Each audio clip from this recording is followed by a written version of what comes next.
एक जादूगरनी की डरावनी शर्त।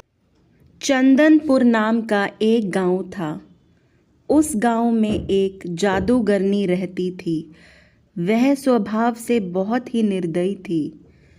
उसने पूरे गांव के लोगों को और यहाँ तक कि पशु पक्षियों पर भी अपना काला जादू कर गुलाम बना रखा था।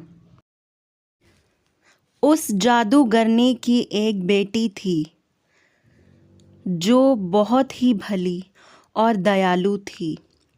हमेशा सबके सुख दुख में हाथ बटाती थी। जब भी उसे पता चलता कि उसकी माँ किसी न किसी व्यक्ति या पशु पक्षियों को अपने काले जादू से गुलाम बनाती तो उसे बहुत बुरा लगता। वह हमेशा अपनी माँ को समझाती, लेकिन उसकी माँ अपनी बेटे की बात को अनसुना करते हुए कहती कि बेटी, मैं अपने जादू से तुम्हें व अपने आप को सुरक्षित रखने के लिए करती हूँ। एक दिन उस जादूगरनी को अपनी बेटी के विवाह की चिंता हुई और इसी चिंता में उसे एक उपाय सूझा। उसने अपने गांव के साथ साथ आसपास के गांव में अपनी बेटी के विवाह की बात फैलाई और साथ ही अपनी एक शर्त भी रखी। जो भी व्यक्ति उसकी शर्त को पूरा करेगा तो उस व्यक्ति से अपनी बेटी की शादी करा देगी और उस पूरे गांव के लोगों को अपने काले जादू से मुक्त कर देगी। लेकिन जादूगरनी की शर्त यह थी कि उस व्यक्ति को एक बड़े से कढ़ाई में खौलते हुए गर्म घी से उसे स्नान करना पड़ेगा। जादूगरनी की शर्त को सुनकर गांव के सभी नौजवानों की आत्मा कांप गई, क्योंकि गर्म घी से वह तो क्या कोई भी स्नान नहीं कर सकता था। कुछ दिनों के बाद जादूगरनी के गांव में दूर देश से एक नौजवान व्यक्ति आया। वह भगवान को मानता था और हमेशा अपने मन में भगवान का ध्यान करता रहता था। जब भी वह किसी परेशान व्यक्ति को देखता, उसकी मदद ज़रूर करता। जब वह उस गांव में आया तो गांव वालों ने उसे जादूगरनी के बारे में बताया कि कैसे वह गांव के लोगों को पशु पक्षी बनाकर उन्हें गुलाम बना लेती है और अब वह अपनी लड़की की शादी करना चाहती है और उसकी शर्तें भी हैं। जादूगरनी के बारे में सारी बात जानने के बाद उसने जादूगरनी के घमंड को चूर करने का निश्चय किया। एक दिन वह जादूगरनी के घमंड को चूर करने के बारे में सोचते हुए गांव के बाहर बने मंदिर में गया और भगवान की मूर्ति के सामने खड़े होकर वह भगवान की मदद मांगने लगा कि मैं किस तरह जादूगरनी का घमंड तोड़ सकता हूँ। वह भगवान की मूर्ति के आगे आंख बंद कर हाथ जोड़े खड़ा रहा। तभी मंदिर का पुजारी पास आकर कहता है कि भगवान सबकी सुनता है और दुनिया की मदद करने वालों की पहले सुनता है। तो आओ मेरे साथ, तुम्हें कुछ दिखाता हूँ। पुजारी उस नौजवान व्यक्ति को मंदिर के पीछे बनी एक छोटी सी गुफा में ले जाता है और कहता है, इस गुफा में तुम सीधे चले जाना। तुम सीधे जादूगरनी के महल में पहुंच जाओगे। वहां उसकी बेटी से मिलना, क्योंकि वह जादूगरनी जैसी नहीं है और वह हमेशा दूसरों का भला चाहती है, परंतु अपनी माँ से डरती है।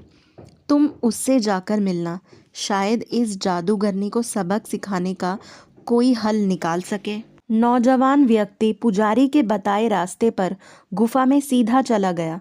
दिन रात चलने के बाद वह एक अंधेरे जंगल में पहुंचा, परंतु बिना डरे वह सीधा चलता रहा और आखिरकार उसे जादूगरनी का महल दिखने लगा।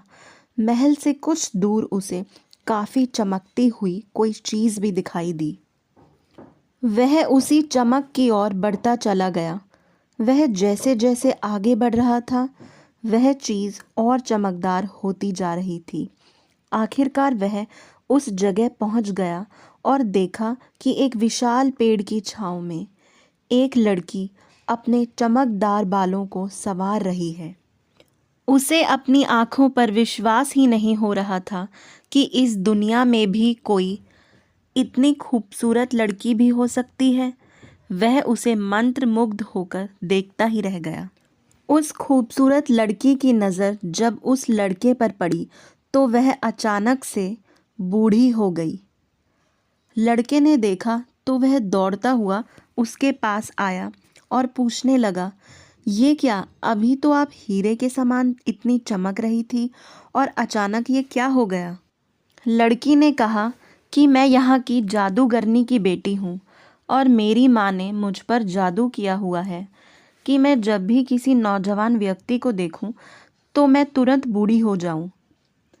मेरी माँ ने कई गांव वालों को भी पकड़कर गुलाम बना रखा है और अब वो मेरी शादी के बहाने कई लोगों को भी मरवाना चाहती है, अपनी शर्त पूरी करवा के।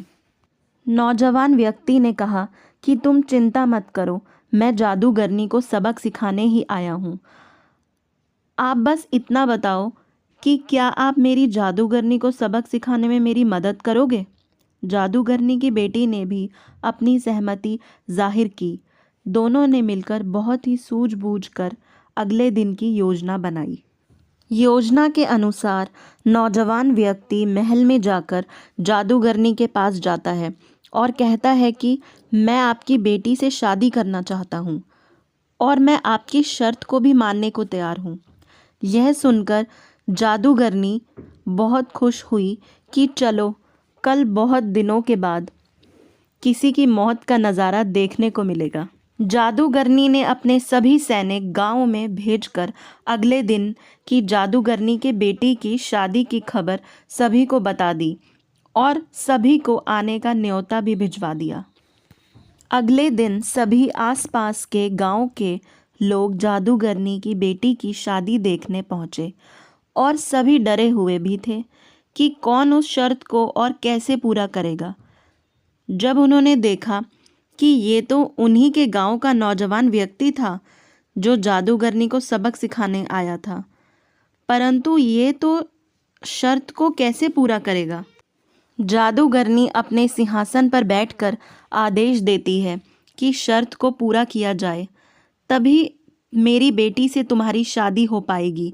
शर्त के अनुसार वहाँ गरम कढ़ाई में गरम घी लाया गया और उसे नौजवान व्यक्ति पर डाल दिया गया।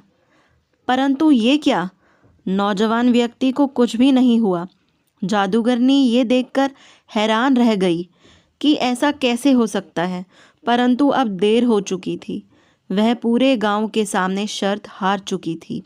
सभी गांव वाले खुशी से फूले नहीं समा रहे थे, सभी नाच रहे थे, खुश हो रहे थे। जादूगरनी ने भी सभी के सामने अपनी हार स्वीकार की और अपनी बेटी की शादी उस नौजवान व्यक्ति से कर दी और जादूगरनी ने पूरे गांव को अपने काले जादू से मुक्त कर दिया और साथ ही सभी गुलामों को भी छोड़ दिया। अब कहीं ना कहीं जादूगरनी का भी मन बदलने लगा। सब तरफ खुशियां देखते हुए उसने भी अपने आप को बदलने का वादा अपनी बेटी से किया। अंत में वह एक नेक दिल जादूगरनी बन गई और अपना जादू अच्छे कार्यों में लगाने लगी। परंतु हम सभी लोग ये जानना चाहते हैं कि आखिर नौजवान व्यक्ति ने कैसे गरम घी वाली शर्त पूरी की, किस तरह से वह बच गया। तो आखिर में उनकी योजना के अनुसार जादूगरनी की लड़की ने अपने वफादार सैनिकों को आदेश दिया था कि कढ़ाई गर्म होने का दिखावा करें। कढ़ाई में घी गर्म नहीं था, बस कढ़ाई का धुआं डाल दिया था जिससे वह गर्म दिखने लगा था। असल में घी गर्म था ही नहीं और इस तरह उन्होंने अपनी शर्त को गुपचुप तरीके से पूरा किया, जिसका जादूगरनी को कभी पता नहीं चला।